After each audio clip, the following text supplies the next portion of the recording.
이번 제19차 예담 3 예수님 스타일이라고 하는 주제를 정했습니다. 여러분, 예담 삶이 뭐죠?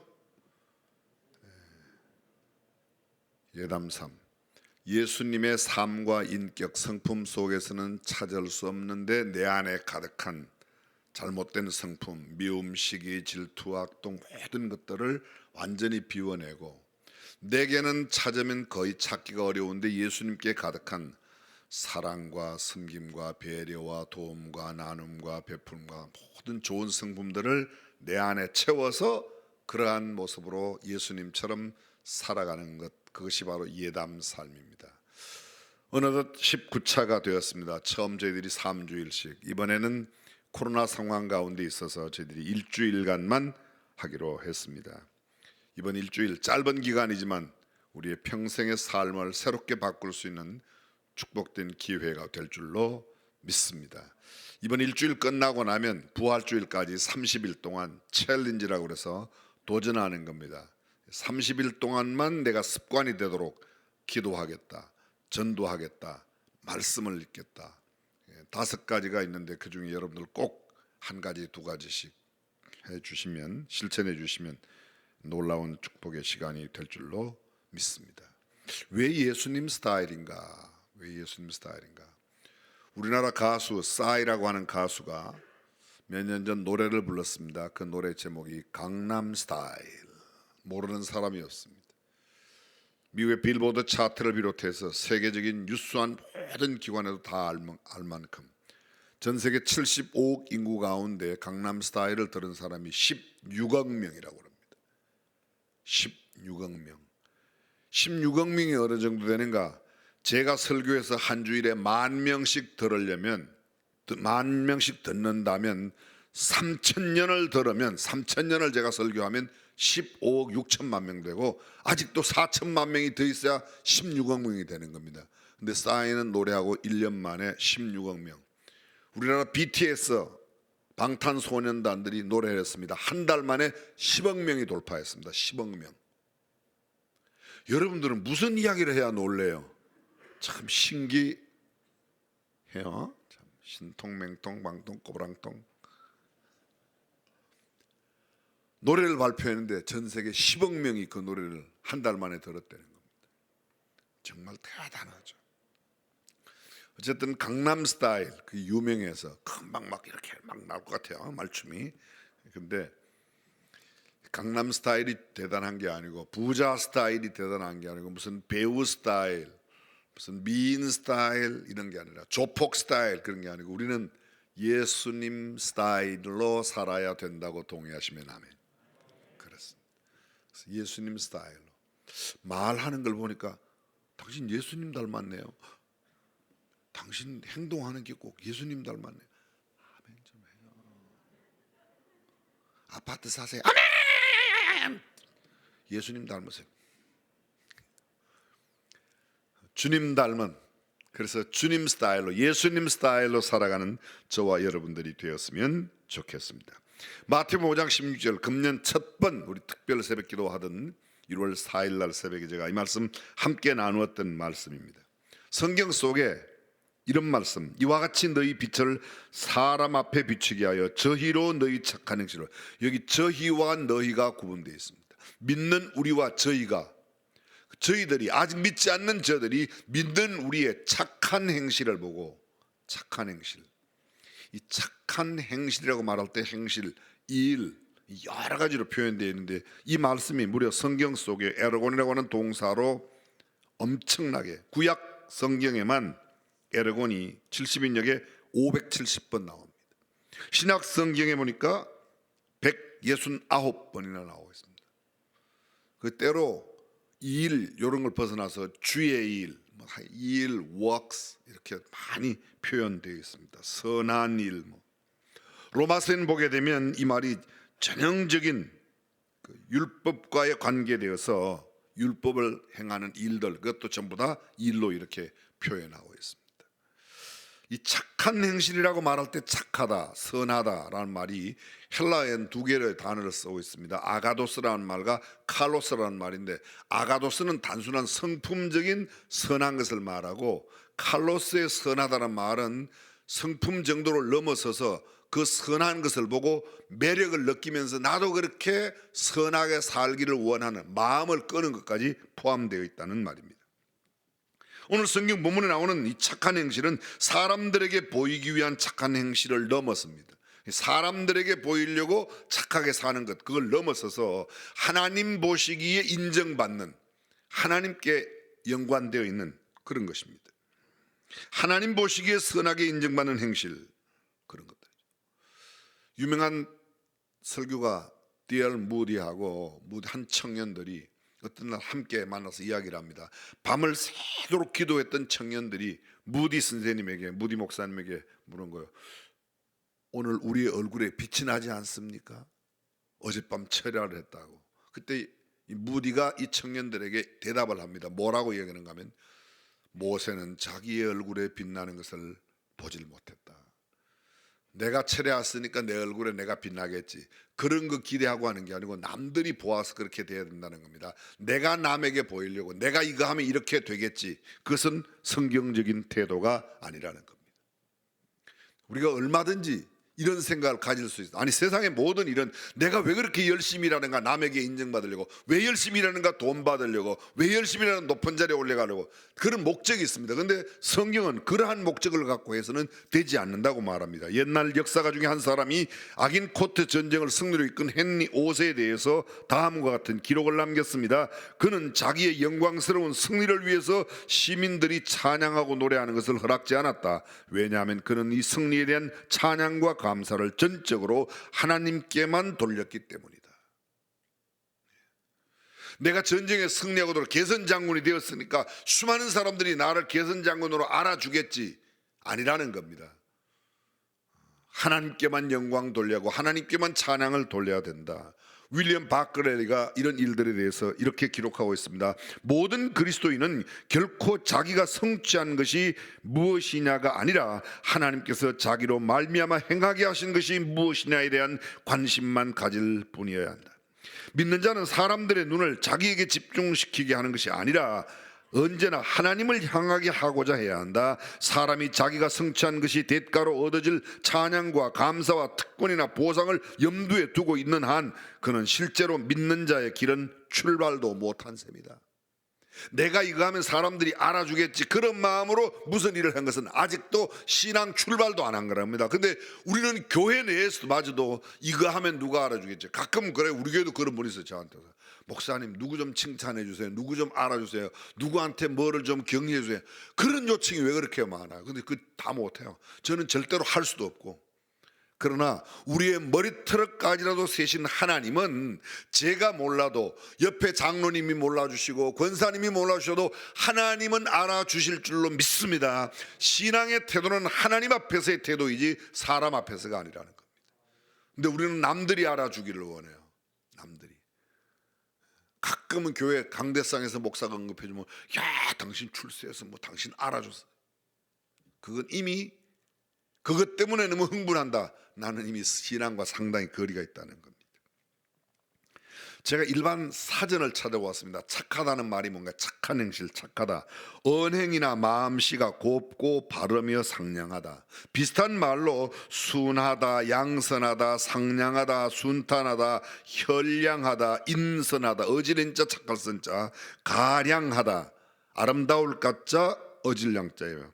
지선하다, 지선, 이럴 찌자 착할 선자, 선함에 이른다는 거죠. 인선, 어질린 자에 착할 선자. 현량, 현명하다 할 때 현자에다가 양, 아주 어진 모습입니다. 반대말은 찾아보았더니 이 착하다, 선하다는 말의 반대말은 악하다, 악랄하다, 흉악하다 이렇게 되어 있습니다. 좀 쉽게 번역해 보세요. 이것도 뭐 다 이해하겠지만 이거보다 더 쉽게 표현하면, 이런 착한 사람은요, 그 사람 참 좋은 사람이야. 반대로 그 사람 나쁜 사람이야. 전혀 대조를 합니다. 그 사람 참 부드러운 사람이야. 그 사람 너무 강해. 너무 강하다는 말은 이미 나한테 좋은 이미지가 아닙니다. 좋은 사람, 선한 사람이 아니라는 겁니다. 그 사람 참 선한 사람이야. 근데 그 사람 악해 이러면 아니에요. 그 사람 참 믿음이가 신뢰성이 있어. 정말 믿어도 돼. 믿을 만한 사람이야. 친절한 사람이야. 유순한 사람이야. 다 좋은 말입니다. 반대는 그 사람 못 믿어. 믿을 수 없어. 야, 어떻게 믿냐? 못 믿어. 신뢰할 수 없어. 그 사람 정말 불친절해. 좋은 사람이 아니야. 반대되는 개념입니다. 한 걸음 더 나갈 거예요. 그 사람 매우 도덕적이야. 그 사람 참 윤리성이 있어. 그 사람 참 믿는 사람 모습이야. 그 사람 참 양심이 살아있어. 참 반듯한 사람이야. 올바른 사람이야. 다 좋은 사람, 착한 사람을 의미합니다. 반대로 그 사람 부도덕한 사람이야. 믿는 사람이 뭘 그래? 뭐 그런 사람이 믿는다고? 믿음은 있는지 모르지만 그 사람의 행함은 전혀 그의 믿음을 나타내지 못하는 상태를 이렇게 표현하는 겁니다. 한 달 전입니다. 정확하게 지난달 1월 28일, 오늘이 2월 28일이니까요. 국내 발행하는 신문에 이런 기사가 났습니다. 이 얼마나 오랜만인가 인터넷 강화에서 석 달은 덕을 쌓아야 볼 수 있다는 선펄 100% 게시물을 보게 되다니. 이게 선펄 100%가 뭔가 하면요. 기사가 나오면 보통 인터넷 기사 나오면 그 밑에 댓글을 다는데 아주 악한 비난하고 욕하고 말도 안 되는 막 이런 것들을 악플이라고 그러고, 거기에 선플은 참 좋다, 어쩜 이럴 수가 있냐, 감동받았다, 너무 멋지다, 근사하다, 아름답다, 정말 매력적이다, 이런 좋은 말만 다는 거예요. 근데 보통 기사가 나오면 그 밑에 악플과 선플이 이렇게 어떤 데는 악플이 많고 어떤 데는 선플이 많고요.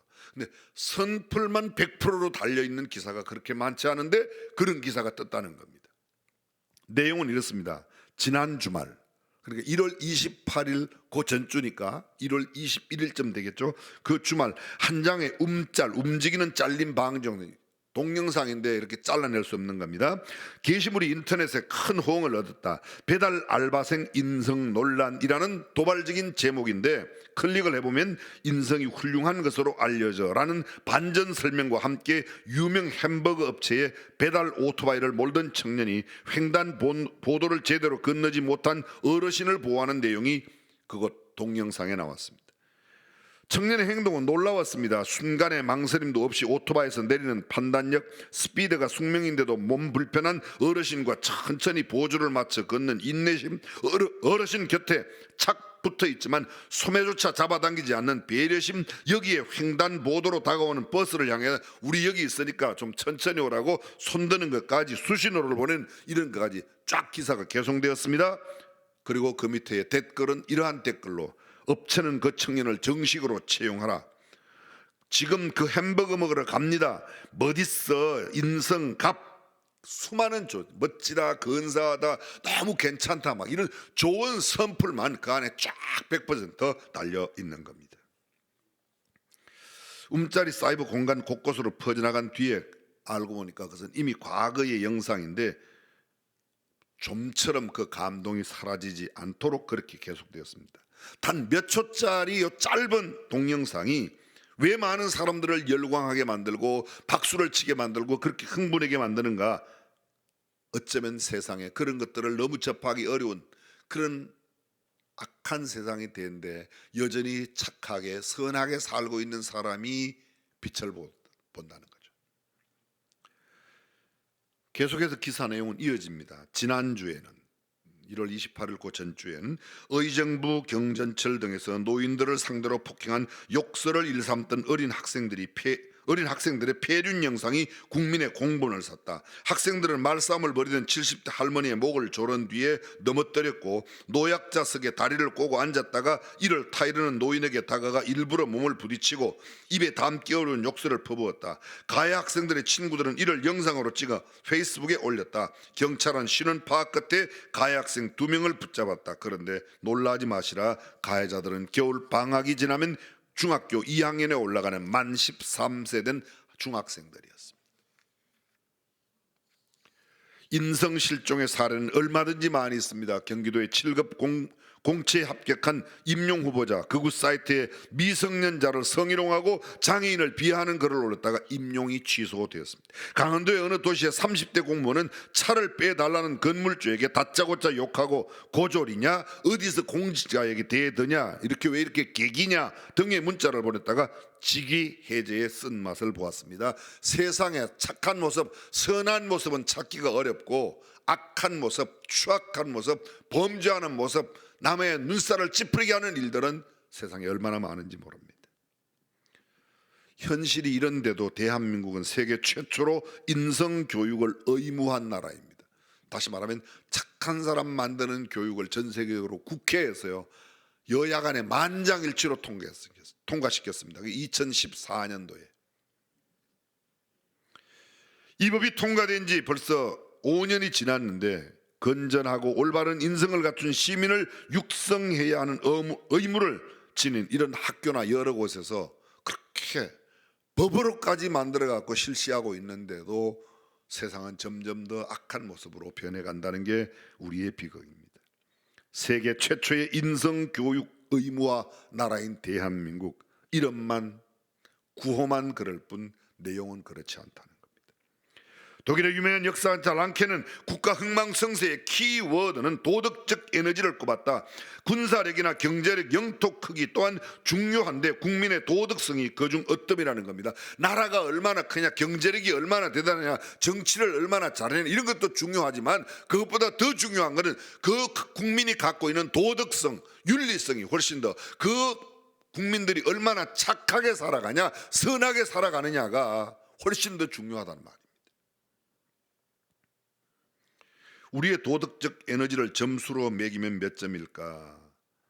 사실은 낙제점이 아닐까라는 생각이 듭니다. 착한 사람이 그리운 시절입니다. 그들이 행복하고 나쁜 사람은 그렇지 않게 사는 게 상식이면 좋겠다. 배달 청년, 조금 전에 이야기했던 그 배달 청년이 바쁜 배달 가운데서 유명한 햄버거 배달 그걸 멈추고 어르신을 도와드렸던 것처럼 이런 일들이 상식적으로 어디나 일어나는 나라가 되었으면 좋겠다 하는 생각입니다. 몇 년 전에요, 리더스 다이제스트에 세계 35개국의 수도, 대한민국 포함되는데 35개 나라의 수도에 살고 있는 각 수도마다 60명, 서울에서 60명, 동경에서 60명, 뉴욕에서 60명 이런 식으로 60명씩 설문조사를 했습니다. 근데 테스트 항목은 3가지 항목입니다. 첫 번째, 뒤따라오는 사람을 위해서 문을 잡아주는가. 어디 건물에 들어갈 때 문을 열고 내가 들어가면 뒤에 오는 사람에서 문을 잡아주는가. 두 번째 문제, 상점에서 물건을 구입한 후 점원이 그 물건 사준 사람에게 고맙다는 인사를 하는가. 세 번째, 사람들이 많이 모이는 곳에서 서류 뭉치를 떨어뜨렸을 때 그것을 갖다 함께 주워주려고 하는가. 떨어진 서류 뭉치를 주워주는 이 3가지 항목을 조사를 했습니다. 그 결과 서울은 어떤 결과가 나타났는가. 35개 나라 가운데 32번째 순서로 밀려났습니다. 끝에서 세는 게 훨씬, 다시 말하면 한국 사람들은 물건 사는 사람에게 별로 인사 안 한다. 다른 뒤에 사람이 들어오거나 문 열고 내가 그냥 들어간다. 그 다음에 많은 사람들이 모이는 서류가 떨어져도 네가 떨었으니까 네가 줬지 내가 왜 주어주냐, 그냥 지나간다는 겁니다. 이것이 우리의 지금 현재, 저는 이게 수원이 아니고 서울이었다는 데서 조금 위로를 받지만 수원에서 했다면 얼마나 나았을까. 뭐 별 차이 없었을까.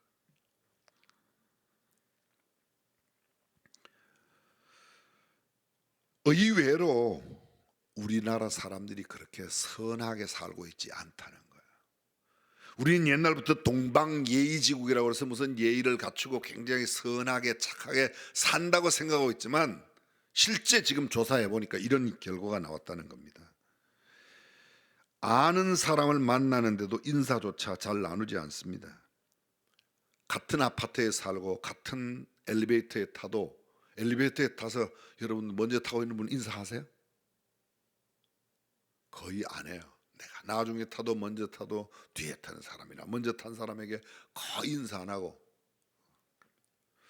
저는 인사를 하려고 애를 써요. 어떤 때는 그래요. 그냥 중앙교회 목사라고까지 이야기를 막 해요. 뭐 인상 쓰는 사람도 있지만 인상 쓰는 사람도 있지만 대부분은 먼저 인사하는데 뭐 그렇게 싫은 표정은 안 합니다.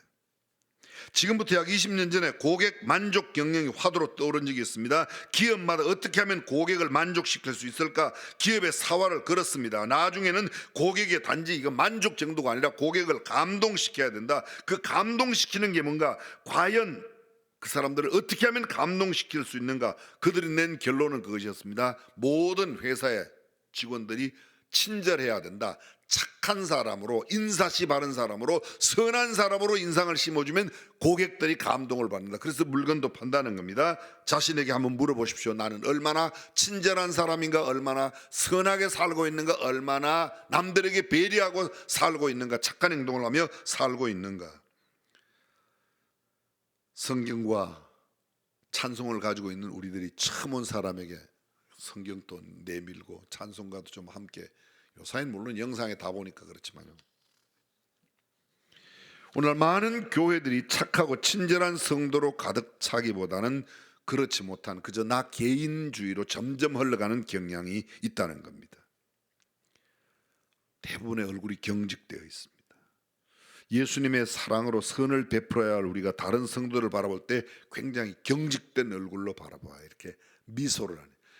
누가 그런 이야기를 하는 걸 들었습니다. 한국 사람들은 이렇게 검은 양복 입고 분필 들고 교실에만 들어가면 다 철학 교수 인상을 다 가지고 있대요. 얼굴에서 철학이 그냥 나온대요. 전혀 웃질 않으니까. 얼굴도 밋밋하게 생긴 데다가 웃질 않으니까 그냥 분필만 딱 들고 이렇게 탁 있으면 그냥 완전 소크라테스, 아리스토텔레스가 다 된다는 거죠. 웃는 얼굴이 좋아요? 아니면 인상 쓴 얼굴이 좋아요? 예? 웃으면 웃는 얼굴에 침을 왜 뱉어요? 침을. 웃는 얼굴에 복이 오고 웃는 얼굴이 남들에게 좋은 이미지를. 근데 우리 잘 웃지 않거든요, 사실은. 지금은 돌아가셨지만 예전에 황수관 박사 말씀하시기를 어린아이들은 하루에 400번 웃는데요. 근데 어른들은 하루에 400번 고를 부린대요. 화를 낸다는 것. 마크 코너 목사님이 쓴 당신의 교회를 변혁시키라라는 책 속에 우리 교회는 과연 몇 점이나 될까라는 제목의 글을 실었습니다. 어떤 사람이 부흥하는 교회와 부흥하지 않는 교회를 방문하여 점수를 매겼는데 평가 기준이 뭐냐 하면 교회를 방문했을 때 그 교회 성도 중 한 사람에게라도 미소를 받는다면, 한 사람이 나한테 미소를 보내면 10점, 두 사람이 보내면 20점, 이렇게 점수를 매겨. 한 명에게라도 인사를 나눈다면 10점. 또 만일 어떤 성도와 서로 이름을 교환해서 인사를 나누면 100점. 만일 인사를 나눈 사람이 다른 사람을 소개해주면, 이분이 우리 교회 장로님입니다, 이렇게 소개를 해주면 1000점. 그리고 그 사람이 만약에 잠깐만 기다렸어요, 내가 우리 교회 담임 목사 소개, 그리고 목사한테 소개를 하면 2000점을 줘서 점수를 매겼는데요. 점수가 별로 안 나오는 거예요. 우리 교회에서 이렇게 매기면 점수를 몇 점이나, 여러분은 점수를 몇 점이나 받을 것 같아요? 제가 스스로 생각했어요. 이 내용을 읽으면서 우리 교회 성도들이 몇 점일까? 제가 적어온 거 한번 들어보세요. 우리 교회 성도들의 착함을 친절도로 평가한다면 과연 몇 점을 맞게 될까요? 제가 계산할 때는 우리 교회 성도들은 개인이 거의 3000점 내지 4000점은 받을 것 같아요. 어떤 근거로 고 목사 네가 그렇게 계산했냐? 제가 가끔 로비에 가면요, 사람들이 그래요. 옆에 있는 사람들 있고, 우리 교회 목사님이 이렇게 소개를, 그럼 몇 점이에요? 목사 소개시키면 2000점이라고 그랬잖아요. 그게 두 사람만 하면 4000점인데 어떤 사람은 뭐 3명 4명 소개하면 금방, 그러니까 평균 따져서 제 생각에는 한 3000점 4000점. 근데 냉철하게 스스로 한번 물어보십시오. 여러분들 주변에 있는 사람을 저한테 몇 명이나 소개했는가? 2000점 확보한 사람 몇 명이나 되나요? 여기? 저는 그래도 여러 사람이 되니까 아마 그 정도 안 될까 스스로 물으면 우리가 점수 없어요. 남들 보고 이렇게 별로 한 사람씩 웃어줘서 10명 웃어야 100점이에요. 한 사람이 10점이니까 10명 서로 인사하면 100점이에요. 근데 이름으로 소개하면 내가 고명진입니다, 나는 김아무개 장로입니다, 이 아무개 장로입니다, 이렇게 하면 그건 이제 점수가 100점이 되는 거예요. 100점. 그리고 다른 사람을 데려가서 제가 김아무개인데요, 이분은 이아무개입니다, 이분은 박아무개입니다, 소개해주면 몇 점? 1000점. 근데 주로 소개하죠. 우리 거의 안 해요. 거의 안 해요, 사실요. 그래서 사람들은 처음 예배당에 나온 사람들은 그 교회 목사, 설교, 그 교회 예배 분위기 거의 그런 걸로 결정한다고 우리가 착각하는 겁니다. 아닙니다. 전혀 그런 게 아니고, 만약 그 사람 붙들고 몇 사람만 소개하고 이 사람이 우리 교회 장로입니다, 이 사람은 우리 교회 복지사역국을 다, 이 사람은 예배사역국, 예배사역, 이렇게 몇 군데만 소개하면 그 사람은 그냥 나오는 거예요. 우리가 착각하고 있는 거죠. 내가 만나는 모든 사람이 예비 신자이고, 내가 만나는 모든 사람들이 나 까닭에, 나의 착한 행실, 나의 선한 행동 까닭에 예수를 믿는다면 그것이야말로 하나님께 영광 돌리는 귀한 일이 되는 줄로 믿습니다. 미국 필라델피아에 실제로 있었던 이야기입니다. 어느 비바람이 치던 날 늦은 밤, 한 여관에, 한 호텔에 나이가 드신 부부가 왔습니다. 이분은 이미 다른 여러 호텔에 가봤지만 방을 얻지 못했습니다. 이 호텔에 와서 여기 방이 있냐고 묻는데 이 호텔에도 역시 그 여관에도 방이 없습니다. 그래서 그 안내하던 사람이 이야기를 합니다. 오늘 우리 도시 안에 큰 세계 총회 컨벤션이 열리기 때문에 아마 호텔마다 방이 거의 없을 겁니다. 그러니 다른 데 가도 헛수고할 텐데 혹시 제가 쓰는 방이지만, 누추하긴 하지만 제가 쓰는 방에 혹시 묵어 가시겠습니까? 그랬더니 알겠다고, 내가 거기 묵어 가겠다고. 그래서 노부부를 그곳에 모셨습니다. 이튿날 아침에 나와서 그 노부부가 참 고맙다고, 당신 친절해서 이렇게 나한테 착하게 해줘서 정말 고맙다고, 방값을 계산하니까 그냥 내 방에 놨으니까 그냥 가라고. 그랬더니 이 노부부가 하는 말이, 당신은 전 세계적으로 가장 큰 호텔을 가질 만한 사람인데 좀 기다려라. 그리고 이 안내하던 사람은 뭐 참 지나가는 이야기로 보냈습니다. 2년이 지났습니다. 뉴욕으로부터 왕복 비행기 표와 함께 초청장이 왔습니다. 보았더니 2년 전 자기 호텔에 묵어갔던 그 노부부가 뉴욕으로 오랬는 거예요. 갈까 말까 망설이다가 그래도 비행기 표까지 보내는데 안 가면 어떡하냐. 갔더니 그 노부부가 자기를 맞이해서 자기 차에 태워서 가더니만 큰 뉴욕의 제일 중심과 높은 큰 빌딩 앞에 가서, 이게 내가 당신을 위해서 지은 호텔인데 당신이 이 호텔을 맡아서 운영해라고. 그 유명한 호텔을 지어서 준 노신사 윌리엄 왈도르 후아스토리, 그래서 아스토리아 호텔이라고, 여러분 아마 들어보셨을 겁니다. 그 아스토리아 호텔을 총 맡아 지배하는 사람이 되었다는 겁니다. 한 번의 선한 행동이, 한 번의 착한 베품이, 한 번의 친절함이 자기의 인생을 바꿔놓은 겁니다. 반대로 한 번의 실수와 선하지 못한 행동으로 인해 돌이킬 수 없는 큰 낭패를 당한 경우도 있습니다. 한 노 신사가 은행을 찾아갔습니다. 그 신사가 찾아갔는데 은행 가서 만나고 싶은 사람 가봤더니 자리에 없어서 그날 출장 중이라 못 만났습니다. 그래서 그것에 뭐 이것저것 이야기를 하다가 나와서 가려고 하는데 주차장에 주차표를, 내가 여기 지금 은행에 볼 일 때문에 왔다 가니까 확인을 해달라고 그랬더니, 오늘 손님은 우리 은행에 와서 한 일이 없기 때문에, 업무 보는 게 없기 때문에 그걸 확인해 드릴 수가 없습니다. 아니 내가 누구를 만나러 왔고 이렇게 쭉 안 됩니다.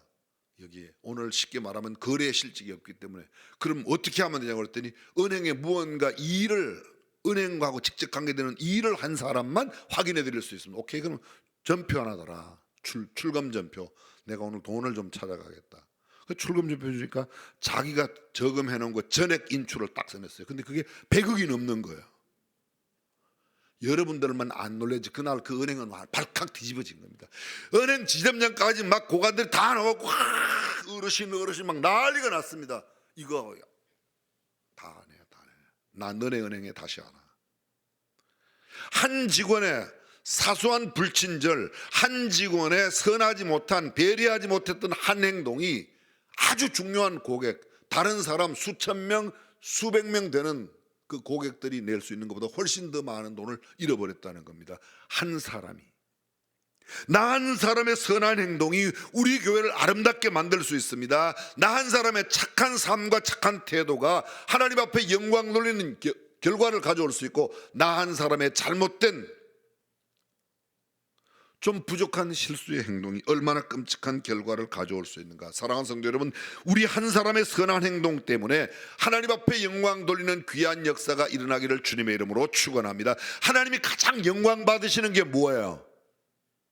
아직 하나님을 알지 못하는, 예수님을 알지 못하는 사람이 나로 말미암아 예수님을 알게 된다면 그 사람 예수 믿게 하는데 가장 영향을 끼쳐주는 건, 늘 말씀드리지만 우리가 열흘 동안 금식 기도하고 와도 옆집에 믿지 않는 사람이 그렇게 감동 안 받습니다. 그러나 나의 착한 언어와 행동, 나의 착한 태도와 나의 선한 삶을 그에게 보여주면 그는 역시 이야기합니다. 역시 예수 믿는 당신이 다르군요.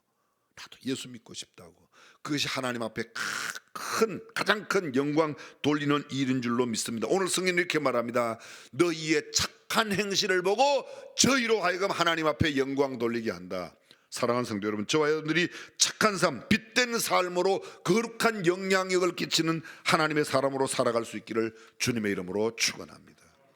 지난번 제가 이 말씀 동일하게 나눌 때 나눴던 장기례 박사 이야기, 우리 곁에 살다 간 성자 장기려, 유명한 김원식 선생님이 쓴 책 내용입니다.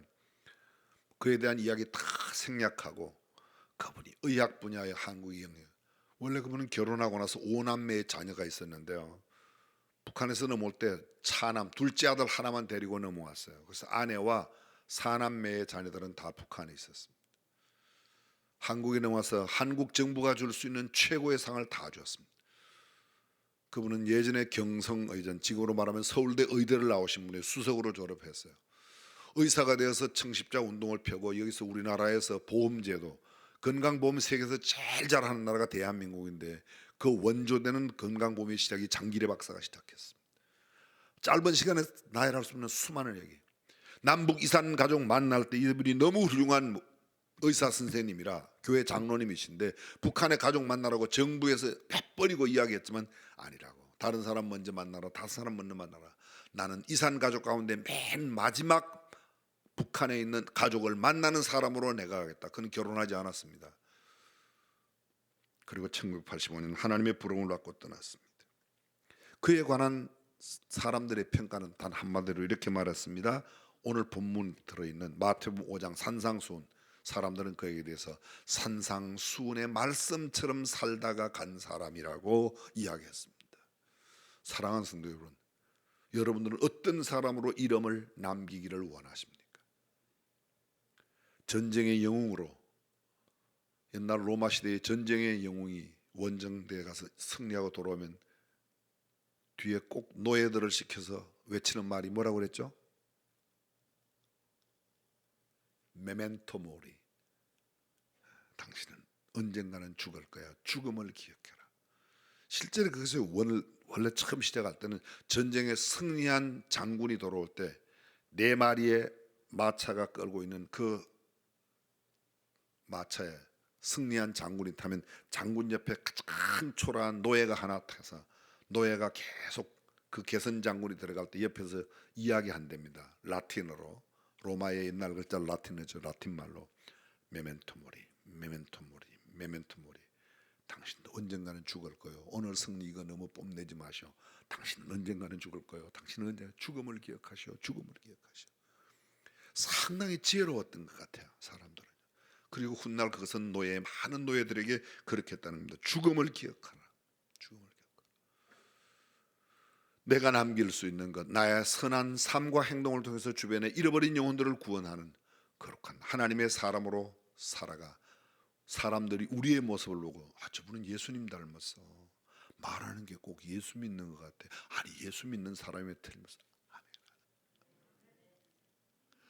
아멘. 아멘 좀 하세요. 아멘. 아멘.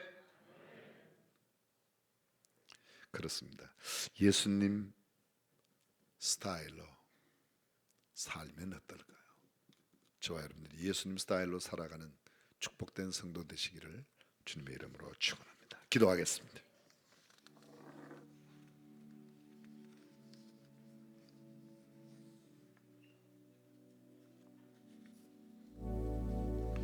우리 주변에 있는 사람들이 우리 어떤 사람으로 생각하고 있나요? 아니, 하나님은 나를 어떤 사람으로 보고 있나요?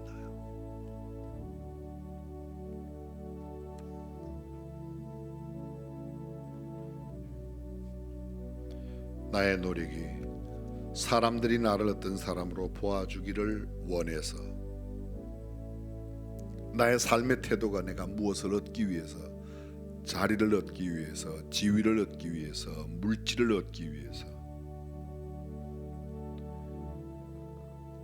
풍성한 주머니를 갖기 위해서 하는 것이라면 그것은 이미 신앙과는 그렇게 큰 의미가 없습니다.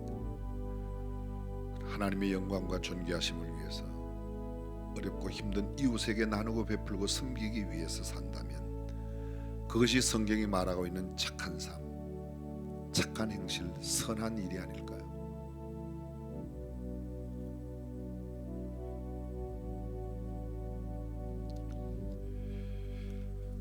예수님 스타일로 착하게 살면 얼마나 좋을까요?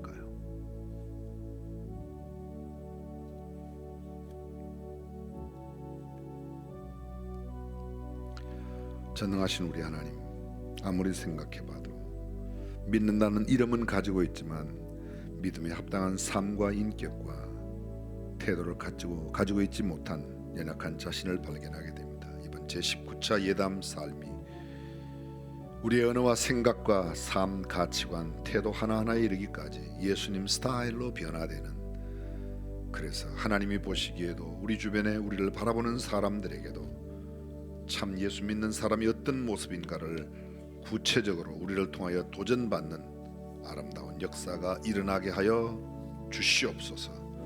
우리 주님 예수님의 이름으로 기도합니다.